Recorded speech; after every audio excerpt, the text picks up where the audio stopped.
I mean, think about our own curriculum. Our own curriculum, how many things, bits of information are there in the world that people can know? I mean, endless, right? Billions and billions, probably, you know, who knows how many. But more than most of us could imagine, I think. And then, all of that information gets funneled into what? A very, you know, teachers would argue that, you know, the curriculum is still too large. There's too many things they have to teach in too short of a time. But all that information gets funneled into this. Why that? And why not something else? Why is it that people have to learn that? And again, it's a myth, right? This is, Paulo Freire talks about demythologizing.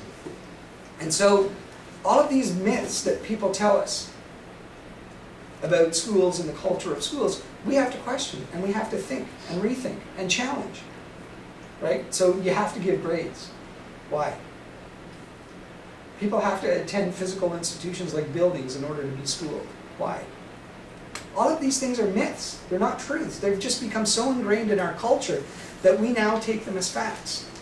But part of what we need to do is we need to demythologize all of these myths that are out there about this is the most important information you have to learn, and that's why. How many people have been, you know, how many times have you been asked, why do we have to learn this? I bet you none of you can come up with a significant answer to that, because there isn't.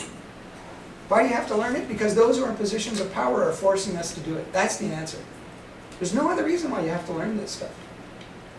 And I've asked professors to come with me to take a whatever grade, you know, I don't care, grade 9 final exams on all the subjects that the little grade 9 kiddies write, right? All of our children and young people.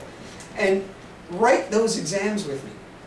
Everything from, you know, whatever grade 9 children take, math and everything else. And then in the end, publish our results. Right? Not too many volunteers yet. Why? Because you know what'll happen. I can tell you what'll happen. I mean, I won't do well in a lot of those exams. And so it's going to be up there saying, university professors failed grade 9 exam. Right? Media will have a field day with it. But what you have to understand is, that doesn't mean that there's a problem with university professors or teachers in a graduate program. Because I'm sure a lot of you would not do well in those exams as well. But what the problem is the curriculum and schooling. We're lying to children. You don't need to know that information. Because look at all these successful people that don't know it. Right?